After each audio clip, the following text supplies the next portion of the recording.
नमस्कार. मनुष्य मेल्यानंतर त्याचं पुढे काय हा पडलेला प्रश्न आहे. तो जीव सुटला असं बराच वेळा बोललं जातं. मग तो जीव त्या आत्मेची खरोखरच सुटका होत असेल? खरा प्रश्न राहतो तो आत्मेचा. तो शरीरात कुठे आहे याचा. तो आहे तर मग कुठे आहे? त्याचे अस्तित्व तर जाणवते, पण नेमके ठिकाण का दिसत नाही? मनुष्य मेल्यानंतर त्याचा आत्मा कुठे जातो? तो मुक्त होण्यासाठी प्रयत्नशील असतो असं आपण म्हणतो. म्हणजे तो कुठून मुक्त होणार आहे आणि मुक्त झाला की तो कुठे जाणार आहे? आपल्याच वारसांना त्रास देऊन स्वतःकडे लक्ष वेधून घेतलं जातं. ते का? आपल्या पूर्वजांची इच्छा बोलून दाखवली जाते. ही इच्छा बोलून दाखवली जाते. त्याचा जिवंतपणीच्या आयुष्यात त्याला ती इच्छा पूर्ण करता आली नाही, तर ती इच्छा तो मेल्यानंतरही आत्मा धरतो. ते का?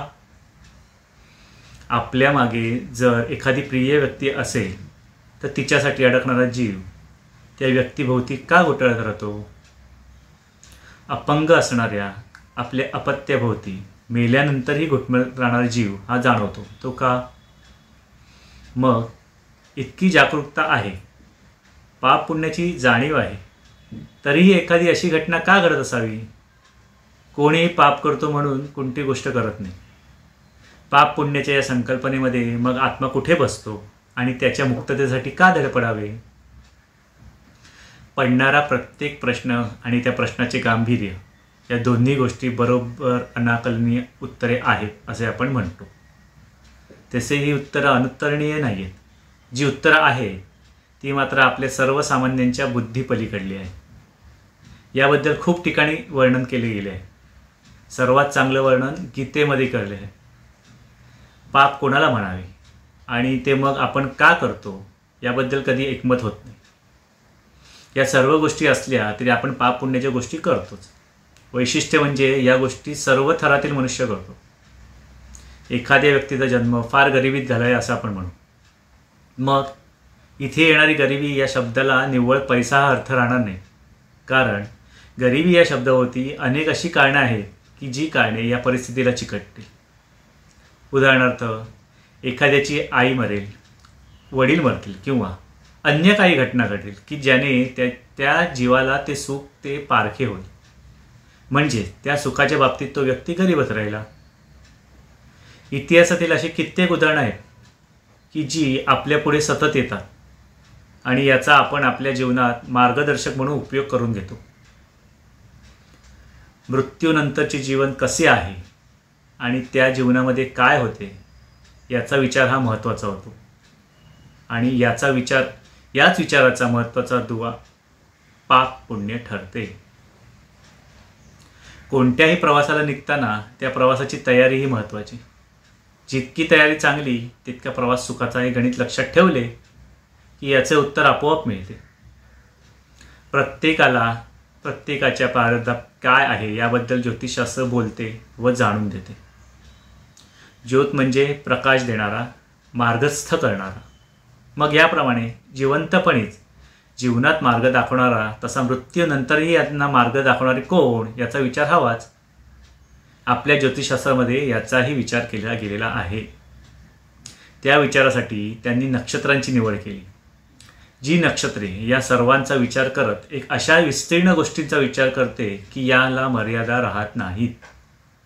म्हणूनच आपल्याला या सर्व गोष्टी गूढ असल्याप्रमाणे वाटतात. नक्षत्रांचा आणि मृत्यूनंतरच्या जीवनाचा एकत्र विचार इतका सोपा नाही. तरीही काही उदाहरणं घेऊ. नक्षत्रांमध्ये भरणी नक्षत्राची देवता यमराज आहे.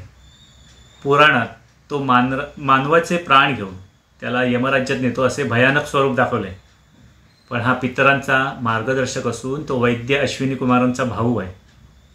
यमाबरोबर पितर पूर्वज आनंदाने राहतात असे उपनिषदात सांगितले आहे. ज्योतिषशास्त्रामध्ये प्रत्येक गोष्टीचा संबंध हा प्रत्येक कारणासाठी आहे. यामध्ये कोणती गोष्ट राहिली असं होत नाही. अभ्यास करणाऱ्याची बुद्धी तोकडी असेल, त्याचे विचार तोकडे असतील, पण शास्त्र तोकडे नाही. मृत्यूनंतरचे विधी हा भागही सांगितला आहे. मृत्यू हे अंतिम सत्य आहे, तरीही मृत्यूचे कारण मात्र फार गहन आहे. या कारणांचा विचार होतोच, केलाच पाहिजे. तो जर केला नाही तर आपण भविष्यात डोकावू शकणार नाही. एखाद्याच्या घराण्यात कावळा घास शिवत नाही ही गोष्ट प्रत्येक वेळी दिसते. हा कावळा पक्षी मानला तर इतरही पक्षी आहेतच, मग यालाच का महत्त्व आहे? श्राद्धामध्ये गाय, कावळा आणि नदी म्हणजे पाणी यांना महत्त्व आहे. याकरता श्राद्धाचा नैवेद्य हा 3 पानामध्ये काढला जातो. आपण गाईला 33 कोटी देवांची आई म्हणतो, म्हणजे तिच्या पोटात 33 कोटी देव आहेत असं मानतो. तिला इतर धार्मिक विधीमध्ये महत्त्व आहे, तरीही तिला श्राद्धाचे जेवण का दिले जाते? याविषयी एक कथा सांगितली जाते. श्रीराम वनवासात गेल्यानंतर राजा दशरथ यांचा मृत्यू होतो. त्यांच्या श्राद्धाच्या वेळीची ही कथा आहे. जंगलामध्ये राहत असलेले राम व लक्ष्मण श्राद्धविधीसाठी ब्राह्मणांना बोलावण्यासाठी जातात. सीतामाई श्राद्धाच्या विधीसाठी जेवण करत असतात. यावेळी श्रीराम यांना परत येण्यास वेळ होतो. श्राद्धाची वेळ टळू लागते आणि त्याचवेळी श्राद्धविधीच्या जेवणासाठी प्रत्यक्ष राजा दशरथ येतात. सीतामाई त्यांची यथोचित पूजा करतात, कारण त्यांना परत जाण्यात वेळ होत असतो. स्वतः जेवण करून राजा दशरथ जातात आणि नंतर राम ब्राह्मणासह येतात. त्यावेळी सीतामाई त्यांना घडलेला प्रसंग सांगते. यासाठी काय पुरावा? या प्रश्नाला सीता कावळा, गाय आणि शरयू नदी हे साक्षीला होते असे सांगते. पण प्रत्यक्ष यांनी सर्व घटना बघूनही ते तिघही खोटं बोलतात. त्यावेळी या तिघांनाही सीतेने शाप दिला आहे आणि शरयू नदीला लुप्त होण्याचा जो शाप आहे तो हाच, कारण शरयू नदी ही पाताळ गंगा आहे.